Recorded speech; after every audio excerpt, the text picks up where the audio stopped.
இன்பத்தினுடைய உயிர் கோட்பாடு உடல் நலம், உடல் நலத்தினுடைய உயிர் கோட்பாடு உடற்பயிற்சி. ஒரு மனிதன் அறிவை மட்டும் வளர்த்து கொண்டு உடலை வளர்க்காமலோ, உடலை மட்டும் வளர்த்து கொண்டு அறிவை வளர்க்காமலோ இருந்தால் அது ஒரு நிறைவேறாத வெற்றியாகத்தான் இருக்கும். அதனாலதான் பட்டுக்கோட்டை கல்யாண சுந்தரம் நல்லா சொல்லுவார், புரியுற மாதிரி ஆளும் வளரணும் அறிவும் வளரணும், அதுதான்டா வளர்ச்சிம்பார். ராகேஷ் ஜூஜுன்வாலான்னு ஷேர் மார்க்கெட்ல 13,000 கோடிகளுக்கு அதிபதி, சமீபத்தில் இறந்தார். நிறைய பேருக்கு தெரிஞ்சிருக்கும். 60 வயசுலயே சாக போறேன்டா, 10,000 கோடி சொத்து இருக்கு, அதை அனுபவிக்க என்னால முடியல, தயவு செய்து என்ன மாதிரி இல்லாம நீங்க எல்லாம் உங்க உடம்ப நல்லா பாத்துங்கன்னு சொல்லிட்டு செத்து போயிட்டான்.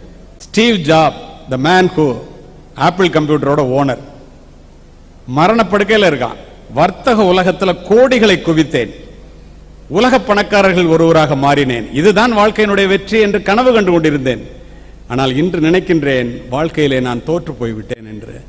ஏனென்றால் பணம் சம்பாதிப்பதற்கு நான் எவ்வளவு முயற்சி செய்தேனோ, என்னுடைய உடலை பாதுகாப்பதற்கு நான் அந்த முயற்சியிலே பாதியை செய்திருந்தால் கூட போதும், நான் செய்யவில்லை. மரணப்படுக்கையில் இருக்கின்ற எனக்கு மரணம் என்னை அழைக்கிறது என்பது எனக்கு தெரிகிறது. உபகரணங்களினுடைய சத்தம் மட்டுமே இந்த மருத்துவமனையில் எனக்கு கேட்கிறது. பணத்தை ஓரளவுக்கு சம்பாதித்த பிறகு மனதிற்கு மகிழ்ச்சியாக, உடல் நலத்திற்கு நல்லதாக எதையெல்லாம் செய்ய வேண்டுமோ தயவு செய்து அதையெல்லாம் செய்யுங்கள் சொல்லிட்டு செத்துவிட்டார். ஒரு நாளைக்கு 24 மணி நேரம், ஒரு வாரத்துக்கு 168 மணி நேரம்.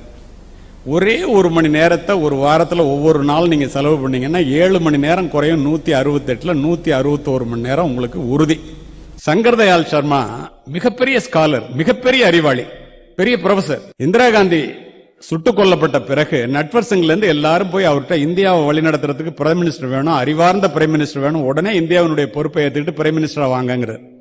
அவர் அப்படி தேம்பி தேம்பி அழுகுறாரு. நடந்த நிகழ்வு.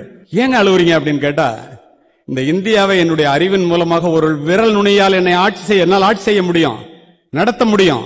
ஆனா என்ன நடத்துறதுக்கே 2 பேர் தேவைப்படுது, என்னால் நடக்க முடியலையே. நான் அறிவை வளர்த்துக் கொள்வது எவ்வளவு முக்கியத்துவம் கொடுத்தேன்னா, என்னுடைய உடலை வளர்த்துக் கொள்வதிலே அதற்குரிய முக்கியத்துவம் கொடுக்கலையேன்னு சொல்லி மிகப்பெரிய மாமனிதர் குலுங்கி குலுங்கி அழுதார்.